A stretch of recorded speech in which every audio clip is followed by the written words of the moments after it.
So I have this backwards thought process to growing a business. And it started back in 2021. But 2021, I launched this coaching program called Elevated Coach Academy. So in this, the whole idea was I'm going to help people go online and make money online. And so this coaching program was completely done with you. I would show them frameworks or whatever, and then it was ultimately up to them to get the thing done. And it was going pretty well. And then all of a sudden, something weird happened with the people I started talking to. The leads that were coming in for the coaching program, they started to become business owners that were actually more successful than me. Like, I would get on the phone with these people, and they had been in business for 10, 20 years. I had just really gotten started in my business. And there's this guy, I'll call him Bill. I'm on the phone with Bill, and I'm telling him about the coaching program. Here's what we're going to cover and all of this. And he had a consulting agency that he had grown to 7 figures. He was like 60 years old. And at one point, I'm on the phone with him, and he says to me, Raylen, you sound like a smart kid, but like there's really nothing about business that you can't tell me that I haven't heard before. And I was like, okay, all right. Let me go a different route then, right? So I kind of set aside, I'm like, there's no way I'm going to actually enroll this guy into my coaching program, so I might as well learn something, right, while I'm on the phone. And so I started talking to him about, hey, well, look, do you agree that like being online, having your website, email marketing set up, social media, do you see the value in that? And he was like, oh, well, of course.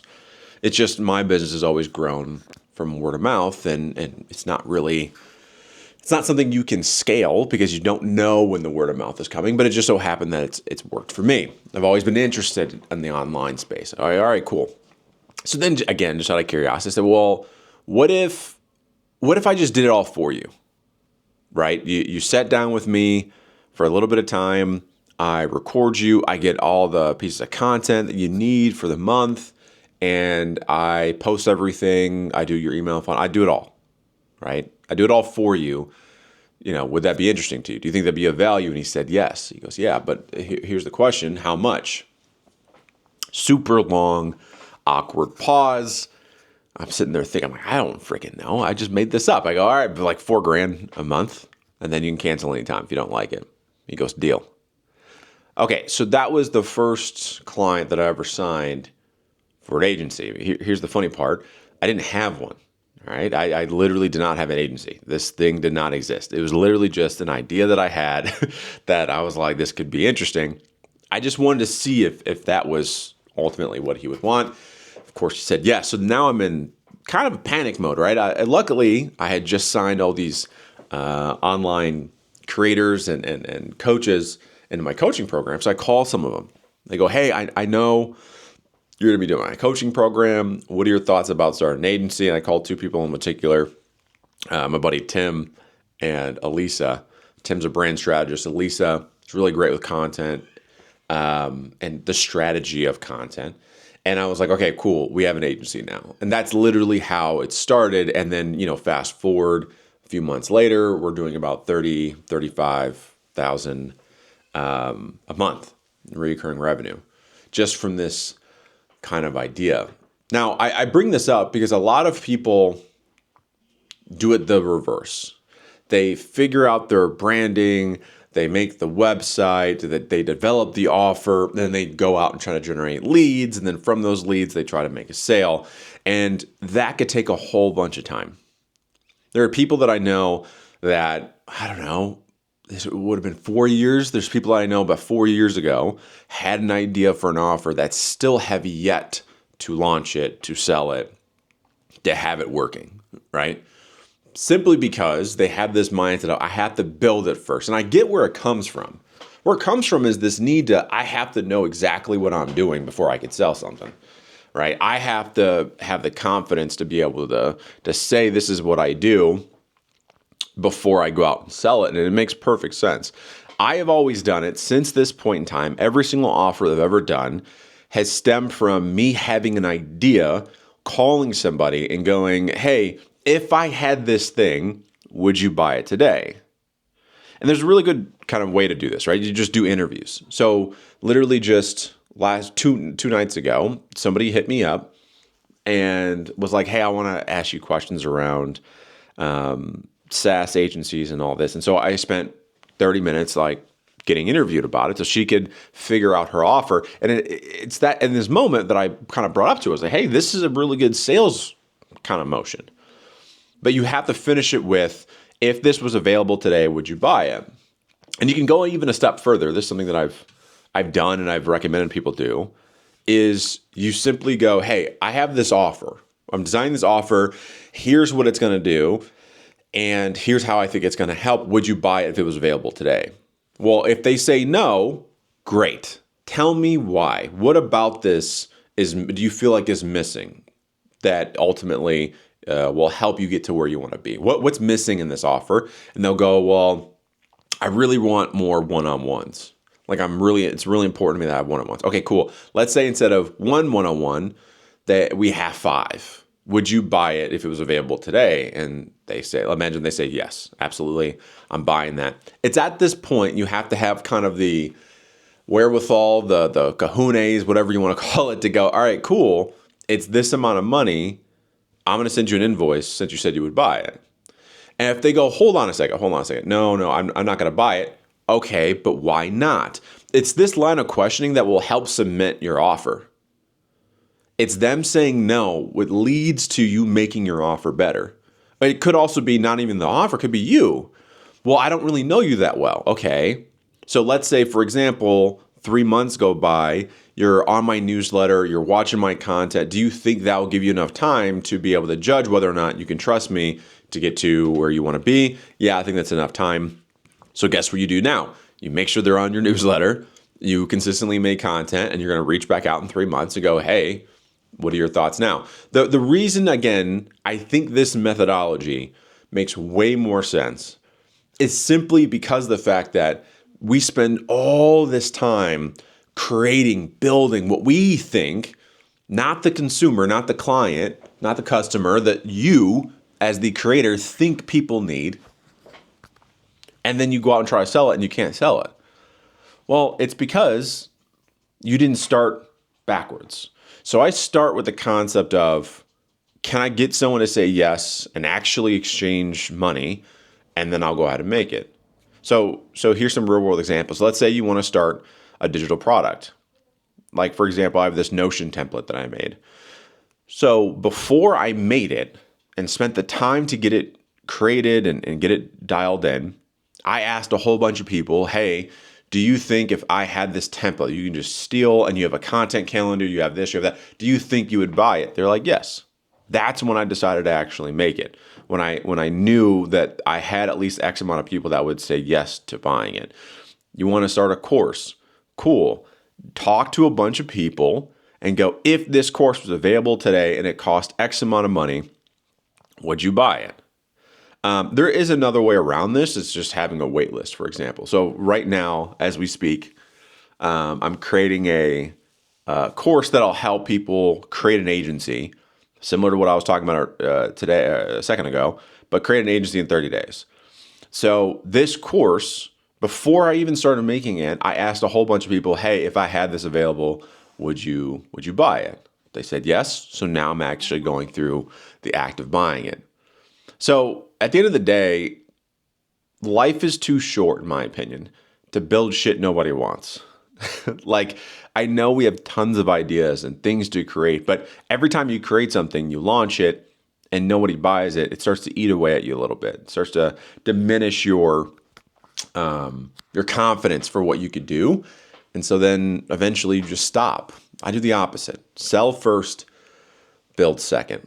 And this kind of brings me to something else that I was thinking about this week, which is the idea of keeping your eyes on your own paper. So I don't know if you remember this, but or you might have even been a good student, never had to be told this before, but I remember being back in school and a teacher would say, "Hey, we have a test coming up," and you would make, those paper folders that you would get in the school, just had a billion of them, and you would kind of create like this fort. You'd set up the folders up and you'd have almost like a fort around your test. So that way you can kind of write in there and no one can see your stuff. And I would do this not so that way people won't cheat off of me, because at the time of doing this in elementary school, it wasn't like I was the best student in the world, right?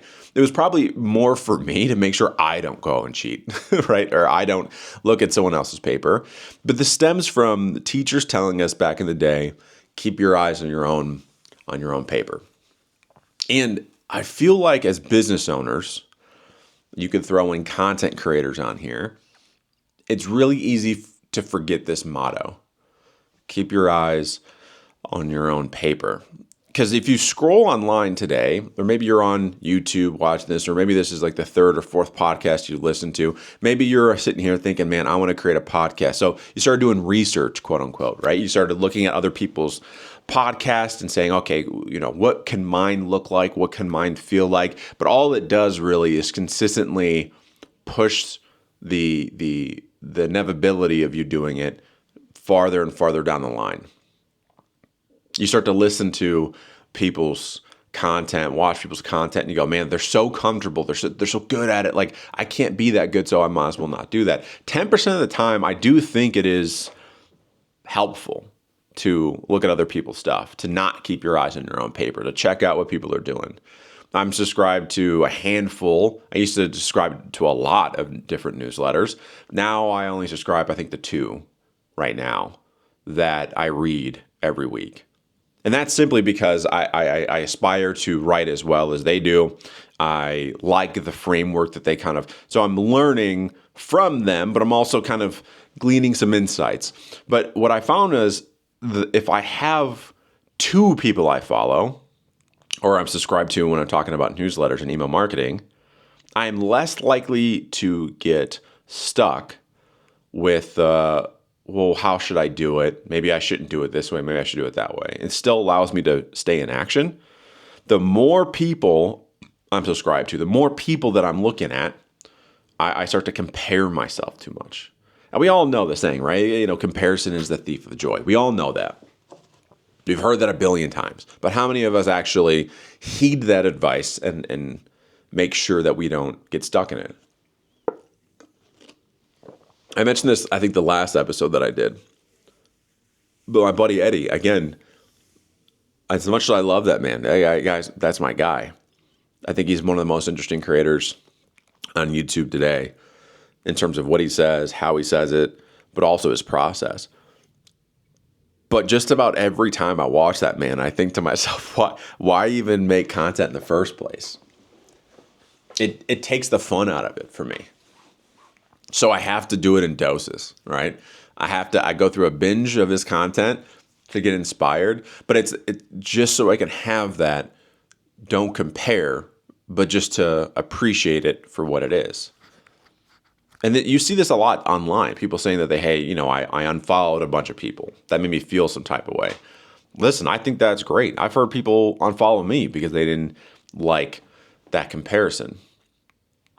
I think that's good. The thing that I think we have to somewhat remember is like 2 parts to this. Is when we look at other people's paper, so to speak, or we're looking at other people's content, if you're looking at a certain person's content, there's a really good chance, like Eddie, like the Dan Mortels of the world, the Justin Welches of the world, we tend to forget how long they've been doing it. Like Justin Welch consistently writes every single day. I see that man posting on LinkedIn like 2 to 3 times a day, and he's commenting every time I pull up my LinkedIn, I see his freaking name. And it's easy to forget that, he's been doing this for years. He has his process. This is literally this is his entire business, is what he does. So it makes sense that he's going to outperform me in terms of output. It makes perfect sense. Or we tend to forget that what we do on social media oftentimes is other people's highlight reels. They'll post Instagram, one thing right now because it's January 2025, so everyone's doing their 2024 recap, and there's a bunch of people that are doing, hey, I made $27 million, in 3 months in 2024, and I did this and I did that, and we read that, and then we again start comparing. Man, I'm only at 6 figures, or I've only made $1,000 in my business. Well, again, this is the people's highlight reel. What they failed to mention is the years before that they were struggling to figure out what to do. Even the quote unquote overnight successes that we see, the people that are like, yeah, my first year in business, I made X amount of money. Well, what about they failed to mention that, hey, I was in a 9-to-5 job working as a X, Y, and Z, and I got fired 3 times, and then I moved on to this, and then I got fired from there, and this happened. Like, there's so much context that we leave out. And so it's not apples to apples. That's why the comparison doesn't work. And the final thing we seem to forget about when it comes to comparison is that even if you follow the journey exactly, it doesn't guarantee exact results. There's still a lot that needs to take place.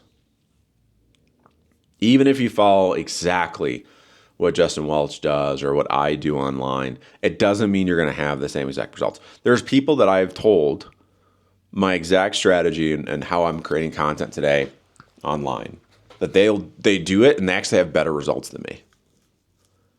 There's no rhyme and reason for it. It just is what it is. Or maybe they follow my exact process and maybe they have less results. There's no rhyme or reason. So what can you do? Well, keep your eyes on your own damn paper. You focus on your process, your system, and you follow that until you can't anymore. Which, when we start to think about what actions are we doing every single day, there's something we have to have a genuine conversation with ourselves and be honest with it, which is, are your actions in line with what you want to be tomorrow, with who you want to be tomorrow? Are your actions in line with who you want to be tomorrow? And I don't think most of us do. I remember 2020-ish, I met this guy. It turned into a mentor of mine. I told him, hey, I have this idea. My actual company's name is Elevated Sales Academy. And the reason for that is I had this vision to build the best sales training company in the world. And I went through the whole process. I read this book called Vivid Vision by Cameron Herold, and I wrote out my vision, what it would look like, right? I wrote out our different training methodology and how it's different than every other salesperson or sales guru out there. And I wrote out even the offerings we're going to have, who we're going to help. I even went as far as to write out where the location is of the headquarters and what it looks like, what it feels like. I talked about brick walls, exposed brick everywhere. There's a loft with, I went through this whole thing. I did all of that except for actually build it. I did all of the vision work. I did all of the dreaming part, but I left out the part where you actually put pen to paper and you go do the work. And I remember talking to my mentor, and he said, hey, what do you want? It was this famous line. He always would ask, hey, what do you want? And I said, I want to have the largest sales training company in the world. And he said, no, I don't think you actually want to do that. But what do you mean? I got frustrated. What do you mean I don't want it? Obviously I do. Every time we talk, I tell you that I want it. And he said, well, if you wanted it as bad as you say you did, your actions would reflect that. And when your actions are telling me is that you actually don't. Turns out I was doing everything in my power not to start the new business idea. I was calling people, telling them what I was going to, I would rather call someone, tell them my plan than actually work on the plan itself. And that kind of screamed, hey, actually, maybe I don't really want this. Maybe I actually don't want this. And so I had to stop for a moment and take a step back and realize actually that's not what I wanted to do in the moment. Not to say that I'll never do it. It's just in the moment, in this season of my life, it's not as interesting to me as anything else. And it turns out everything that I was doing was about building and helping coaches have their online business. Everything that I was doing was all my actions. What I was actually putting out in the world was around helping those people. That was more interesting to me based on my actions. So that's what led to the agency, the coaching programs, and all that. That was just me doing the actions. And so if we can align what we want with what our actions are every single day, there's no more friction. I didn't have any more friction. I didn't feel bad about not launching a sales training, consultancy. I didn't feel bad about it anymore. Why? Because my actions were in alignment. I didn't want that. What I wanted was to build up the coaching program. What I wanted was to help coaches and agencies build their businesses. And my actions and what I wanted align with that. No more friction.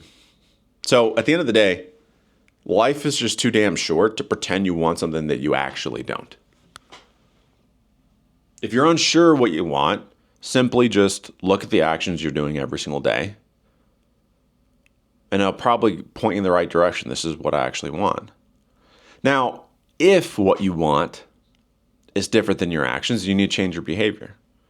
But I think what you'll find, at least what is true for me, is that if I follow what I am doing every single day, it's more close to what I actually want than me just writing on a piece of paper.